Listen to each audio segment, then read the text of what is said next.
Сәлеметсіздер ме, ардақты көрермен? Бүгін сіздерге көптеген әйелдің жүрегіне жететін өмірден алынған бір оқиғаны айтып беремін. Көзінің оты өшкен әйел. Бір кездері ол да арманы асқақ, жүзінен күлкі кетпейтін, білімге құштар қыз еді. Бірақ жылдар өте келе айнаға қарағанда өз-өзін танымай қалады. Оның көзіндегі жалыны неге сөнді? Оны кім өшірді? Әлде өзі ме? Оқиғаны соңына дейін тыңдаңыз. Мүмкін бұл оқиға сізге немесе бір танитын бір жанға ұқсап кетер. Әйгерім ауылдағы қарапайым отбасында дүниеге келген. Кішкентайынан ақ зерек болды. Сабақты үздік оқып, мектепті барлық олимпиадаларға қатысатын. Мұғалімдері сен міндетті түрде үлкен адам боласың, болашағың жарқын деп үнемі мақтайтын. Әйгерімнің арманы психолог болу еді. Адамдардың жанын түсініп, қиындықтан шығаруға көмектескісі келетін. Мектепті алтын белгіге жуық нәтижемен аяқтап, қаладағы беделді университетке грантқа оқуға түсті. Ата-анасының қуанышына да шек болмады. Студенттік өмір оның ең бақытты кезеңдерінің бірі еді. Сабаққа белсенді қатысып, түрлі жобаларға араласты. Достары көп болды. Әрдайым күлімдеп жүретін. Оның жанарындағы отты көрген адамдар еріксіз сүйсінетін. Бір күні университетке Самат есімді жігітпен танысты. Сымбатты, сабырлы көрінетін жігіт Әйгерімге ерекше көңіл бөлді. Гүл сыйлап, сабақтан күтіп алып, болашағы туралы әдемі армандар айтатын. Сен жұмыс істемейсің, мен сені өмір бойы бақытты етемін дейтін ол. Бұл сөздер Әйгерімнің жүрегін елжірететін. Оқу бітірген соң екеуі шаңырақ көтерді. Алғашында жылдары бәрі ертегідей көрінді. Көп ұзамай тұңғышы сәбиге дүниеге келді. Әйгерім бар уақытын баласына арнады. Бірақ дәл осы кезден бастап оның өмірі баяу өзгере бастады. Әйгерімнің тұңғышын дүниеге әкелгеннен кейін бүкіл өмірі сәбиінің айналасында өтті. Ұйқысыз түндер, үйдің тірлігі, баланың күтімі, ол мұның бәрін ана болғандықтан бақытты деп қабылдады. Біраз уақыттан кейін университетте бірге оқыған құрбылары жұмысқа орналасып, өз мамандықтары бойынша еңбек етіп жатқанын көрді. Бір күн ол күйеуіне: Самат, баламыз сәл есейсе, мен де жұмысқа шықсам деп едім. Оқыған мамандығымды ұмытқым келмейді деді. Самат қабағын түйіп: саған жұмыс не үшін керек? Мен ақша тауып жүрмін ғой. Әйелдің орны үй. Балаларды тәрбиеле, болды деді. Әйгерім үндемеді. Бәлкім рас айтатын шығар деп өзін жұбатты. Көп ұзамай екінші сәби дүниеге келді. Үйдегі жұмыс 2 есе көбейді. Бір баланы ұйықтатса, екіншісі жылайды. Тамақ, кір, үй жинау, осылай күндер бір-біріне ұқсап өте берді. Бір күні құрбысы телефон соғып: Әйгерім, ертең бәріміз кездесеміз, келші, сені сағынып жүрміз деді. Қуанып кеткен Әйгерім күйеуінен рұқсат сұрады. Бармайсың. Неге? Үйде отыр. Саған олар не үшін керек? Отбасың бар емес пе? Әйгерім тағы да үнсіз қалды. Уақыт өте келе құрбылармен де, бұрынғы ортасымен де араласпайтын болды. Телефон сирек шырылдайтын, кейін тіпті ешкім хабарласпайтын болды. 3-ші баласы дүниеге келгенде Әйгерім небәрі 30-ға енді толған еді. Бірақ айнаға қараса, өзінен жасы үлкен әйелді көретіндей сезетін. Бір күні шкафтың түбінен студент кездегі суреттері түсіп қалды. Суреттегі қыздың жүзінен қуаныш төгіліп тұр. Көздері күлімдеп, арманы асқақ. Айнадағы әйелге қайта қарады. Бұл мен бе? Ол өз-өзінен шошып кетті. Бұрын жақсы көретін кітаптарды шаң басып сөреде тұр. Домбырасы бұрышта, үнсіз ілулі.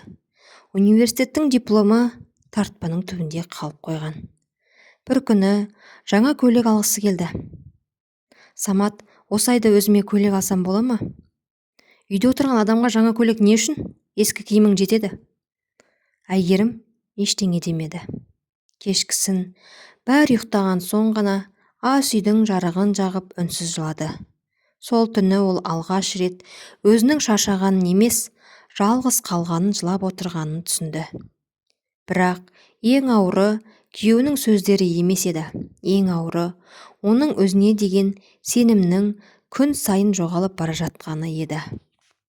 Күндер өте берді. Әйгерім өзін жоғалтып алмау үшін бар күшін балаларына арнады. Егер менің арманым орындалмаса да, балаларым өз армандарынан бас тартпасын деп іштей серт берді. Үлкен ұлын кітап оқуға болады.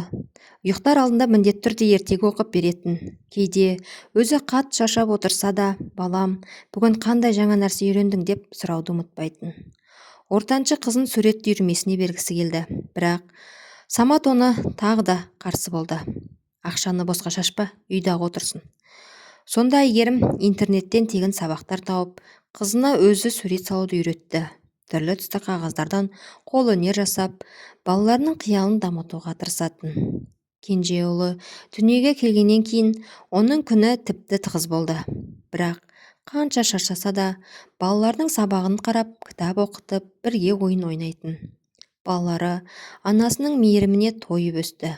Бірақ бір нәрсені ғана өзгермеді. Айдана айнаға қарауды қойған еді. Бұрын шашын күтіп, өзіне жарасатын көйлек іздейтін қыздың орнына енді үнемі асығыс, шаршаған, үнсіз әйел тұрады. Бір күні үлкен ұлы анасының ескі фотоальбомын тауып алды. Анашым, мына суреттегі әдемі қыз кім? Айдана күлімсірегісі келді. Бірақ ерні әрең қимылдады. Ол менмін, балам.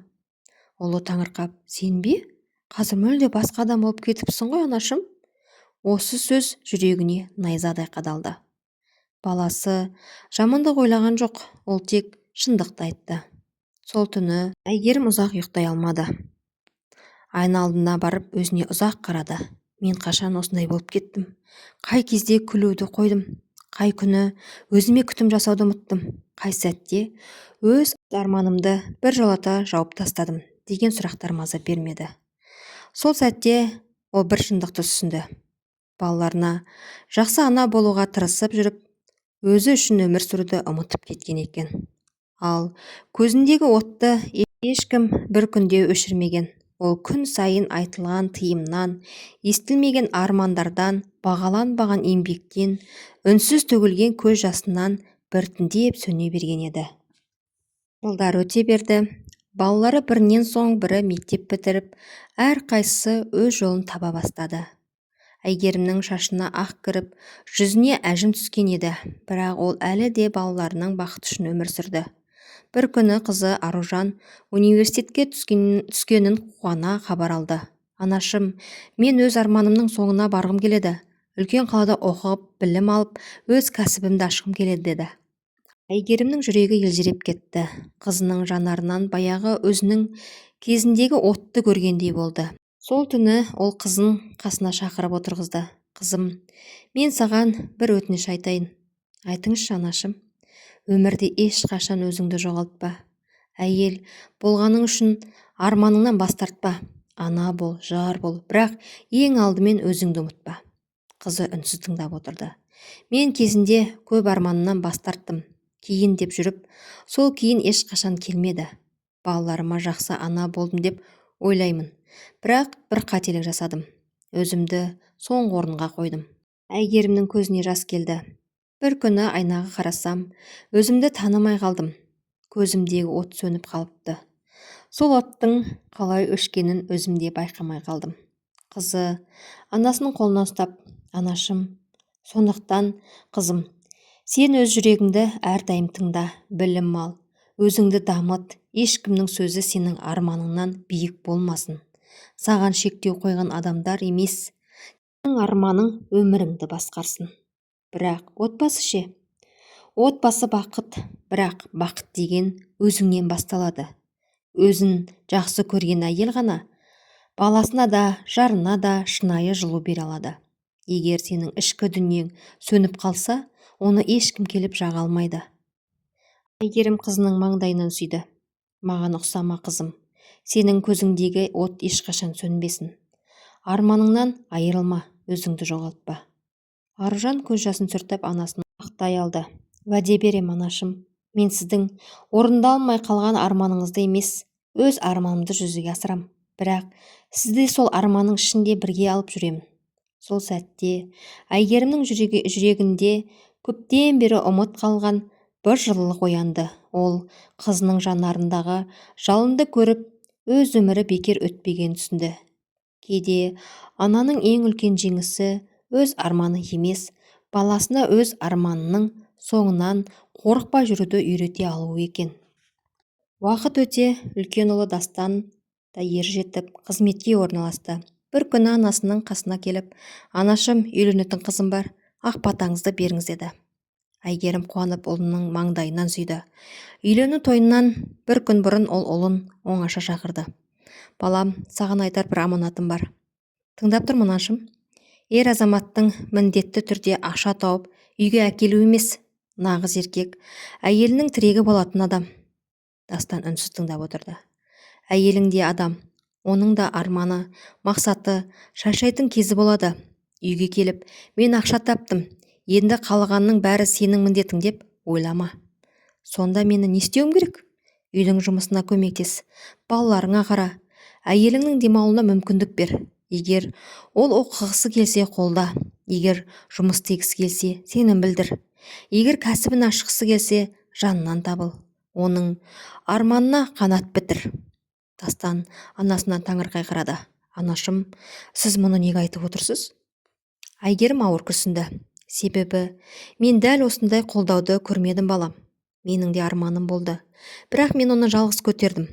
Ақыры өзімді жоғалтып алдым. Мен сенің жарыңның менің тағдырымды қайталағанын қаламаймын». Ұлы анасының қолынан қысып ұстап, «Уәде беремін, мен әйелімді ешқашан жалғыз қалдырмаймын». Жылдар өтті, Дастанның шаңырағына да сәби дүниеге келді. Бір күні Әйгерім келініне қонаққа барды. Ас үйге кірсе, ұлы кешкі асты дайындап жүр екен, ал келіні баласын құшағына алып күлімдеп отыр. «Балам, не істеп жүрсің?» деп сұрады Әйгерім. «Анашым, бүгін жұбайым қатты шаршады, сондықтан кешкі асты мен әзірлеп жатырмын. Баланы екеуміз бірге өсіреміз ғой». Әйгерімнің көзіне еріксіз жас келді. Ол келініне қарап, «Қызым, армандарыңнан бас тартпа. Менің ұлым сені әрқашан қолдайды. Екеуің бір-біріңе қанатты болыңдар» деді. Сол сәтте Әйгерімнің жүрегіндегі ауыр жүктің жеңілдегенін сезді. Өзінің өмірі өзгермесе де балаларының өміріне дұрыс тәрбие бере алғанын түсінді. Ол қызына өзіңді жоғалтпауды, ал ұлына әйелдің арманын құрметтеуді үйретті. Сол күні Әйгерім алғаш рет айнаға күлімсіреп қарады. Көзіндегі баяғы жалын қайта тұтанбаса да, жүрегінде бір үміт жанды. Өйткені ол бір әулеттің тағдырын өзгерте алған еді. Балалары ер жетіп, әрқайсысы өз өмірімен кеткен соң, үй іші бұрынғыдай у-шу болмай қалды. Үйде тыныштық орнады. Бір күні таңертең Әйгерім терезенің алдында отырып, терең ойға батты. «Мен балаларым үшін барымды бердім. Енді өзім үшін өмір сүретін уақыт келген шығар» деп іштей күбірледі. Сол күні ол көп жылдан бері шаң басып жатқан кітап сөресіне барды. Студент кезінде сүйіп оқитын кітаптарын қолына алды. Алғашқы бетін ашқанда-ақ көзінен жас ыршып кетті. Өйткені ол бұрынғы Әйгерімді қайта кездестіргендей болды. Содан бастап күн сайын таңертең 1 сағатын кітап оқуға арнады. Кейін дәптер сатып алып, ұнаған оқиғаларын жазатын әдетке шығарды. Психология, өзін өзі дамыту, әйел бақыты туралы кітаптарды іздеп оқыды. Көп ұзамай өзіне де күтім жасай бастады. Таңертең серуендеп, шашын сәндеп, өзіне жарасатын киім киді. Ұзақ жылдардан кейін айнаға қарап күлімсірей алды.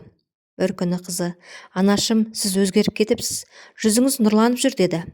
Айдана жымиып, «Өйткені мен өзімді қайта тауып келемін, қызым» деді. Ол түсінді. Әйелдің бақыты тек отбасында ғана емес, әйелдің бақыты өзін жоғалтпай, арманы мен жан дүниесін сақтай білу. Көзіндегі от өшсе де, оны қайта жағуға болады. Ол үшін ешқашан кеш емес. Сол күннен бастап Әйгерім өз өмірінің жаңа тарауын бастады. Бұл жолы ол өзгелер үшін ғана емес, өзі үшін де өмір сүруге шешім қабылдады. Әйгерім өзгерген сайын бұл өзгерісті Самат та байқай бастады. Бұрын үнсіз жүретін жары енді кітап оқиды. Таңертең ерте тұрып серуендейді, өзіне күтім жасап, жүзіне қайтадан күлкі үйіріле бастаған. Бір күні кешке шай үстінде Самат, «Соңғы кезде өзгеріп кетіпсің, бұрын бұлай емес едің» деді. Әйгерім жай ғана жымиып қойды. Самат болса іштей, Жас кезінде 3 баламен үйде шыға алмадың, қол тимеді, енді балалар өсті, сондықтан өзіне уақыт тауып жүрген шығар деп ойлады. Бірақ ол бір нәрсені әлі түсінбеген еді. Әйгерімнің көзіндегі отты балалар өшірген жоқ, оны өшірген жалғыздық сезімі еді. Оны өшірген сенің арманың маңызды емес деген сөздер еді. Оны өшірген бір ауыз қолдаудың болмауы еді.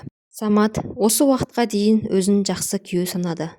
Мен үйге ақша келдім, отбасымды асырадым, демек міндетімді орындадым деп ойлайтын. Бірақ әйелге тек ақша ғана емес, жанынан табылатын серік, жылы сөз, қолдау мен түсіністік те керек екенін ол әлі сезінбеген еді. Бір күні кешке Әйгерім кітап оқып отырған. Самат оның қасына келіп, осы кітаптарды неге сонша қызық оқып жүрсің деп сұрады. Әйгерім кітаптың бетін жауып, сабырмен жауап берді. Себебі мен көп жыл бойы өзгелердің өмірін сүрдім. Енді өзімді қайта танып жатырмын. Бұл сөз Саматтың жүрегіне ой салды. Ол алғаш рет өткен өміріне басқа көзбен қарай бастады. Арада бірнеше жыл өтті. Әйгерімнің қызы Аружан университетті үздік тәмамдап, сүйікті мамандығы бойынша жұмысқа орналасты. Ол білімін жетілдіруді тоқтатпады. Шет тілдерін үйреніп, түрлі халықаралық жобаларға қатысты. Бір күні кешкісін үйге қуанып келді. Анашым, сізге айтар керемет жаңалығым бар. Айта ғой қызым. Мен шетелдегі үлкен компания жұмысқа шақырды. Барлық құжаттарым дайын. Енді сол жаққа барып өмір сүріп, еңбек етемін. Әйгерімнің көзіне жас келді, бірақ бұл жолы оның мұңынан емес, мақтаныштың жас еді. Қызым, арманыңа жеткеніңді көріп тұрғаныма шүкір. Мен де дәл осындай күніңді армандағанмын. Аружан анасын құшақтап, анашым, мен бүгінгі жетістігімнің бәріне сіздің арқаңызда жеттім. Сіз маған әрқашан өзіңді жоғалтпа, арманыңнан бас тартпа деп айтып отырғансыз. Бірнеше айдан кейін Аружан шетелге көшіп кетті. Жаңа орта, жаңа жұмыс, жаңа өмір. Бірақ ол анасын ешқашан ұмытпады. Күн сайын хабарласып тұрды. Бір күні бейне қоңырау кезінде, анашым, мен сізге қарап өмір сүрудің маңызды сабағын үйрендім. Әйел өз отбасын да сүйе алады, сонымен бірге өз арманын да жүзеге асыра алады. Осыны маған үйреткеніңіз үшін рахмет деді. Телефонды қойған соң Самат ұзақ үнсіз отырды. Ол қызының жетістігіне қуанды, бірақ сол сәтте бір шындықты анық түсінді. Егер кезінде Әйгерімнің де арманы дәл осылай қолдау көрсеткенінде, бәлкім оның өмірі мүлде басқаша болар ма еді? Бұл ой оның жүрегін ауыртты. Сол күні Самат алғаш рет әйеліне қарап, Әйгерім, мені кешір. Мен сенің үнсіздігіңді бақыт деп ойлаппын, ал шын мәнінде сенің қолдауға мұқтаж болғаныңды кеш түсіндім деді. Әйгерім оған жылы жымиып қарады. Ең бастысы түсінгенсің, кейде кеш болса да шындықты түсіну адамның өзін өзгертеді. Екеуі үнсіз терезеден сыртқа қарады. Күн батып бара жатты, бірақ олардың өмірінде жаңа бір таңның атып келе жатқанын екеуі де сезді. Өткен өміріне өкінішпен қарауды қойды, өйткені ол бір нәрсені түсінді. Өзінің орындалмаған армандары балаларының болашағына жол ашты. Қызы өз арманынан бас тартпады. Ұлы әйеліне құрметтеп, армандарын қолдайтын азамат болып өсті. Ал Әйгерім болса, өмірдің ешқашан кеш болмайтынын дәлелдеді. Ол қайтадан кітап оқып, өзін дамытып, өзіне уақыт бөлуді үйренді. Көзіндегі жалын бұрынғыдай лапылдамаса да, жүрегіндегі үміт қайта жанды. Бір күні немересі, әже, сіз қандай бақыттысыз дегенде, Әйгерім күлімсіреп, бақыт деген ешқашан өзіңді жоғалтпау екен балам. Егер жоғалтып алсаң да, өзіңді қайта табуға әрқашан мүмкіндік береді деді. Сол сөзден кейін бәрі үнсіз қалды. Өйткені бұл сөз бір ғана Әйгерімнің емес, өмірдің күйбеңімен жүріп, өз армандарын кейінге қалдырған мыңдаған әйелдің жүрегіне жететіні сөзсіз еді. Құрметті көрермен, сіз бұл оқиғадан қандай ой түйдіңіз? Әйел адам отбасы үшін өз арманынан бас тарту керек пе?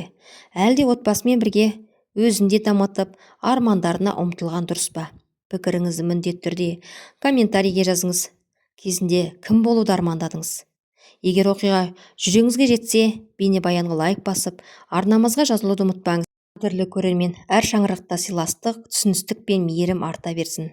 Ешбір әйел адам өз арманын жоғалтпасын. Ешбір ер азамат жарының ең үлкен тірегі болуды жалықпасын. Балаларымыз ата-анасының махаббатын көріп, өсіп, бір-бірін құрметтейтін бақытты отбасы құрсын. Алла әр үйге береке, денсаулық, ынтымақ, мол ризық нәсіп етсін. Армандарыңыз орындалып, көздеріңіздегі үміт пен жүректеріңіздегі жылу ешқашан сөнбесін. Аман сау болып, келесі кездескенше.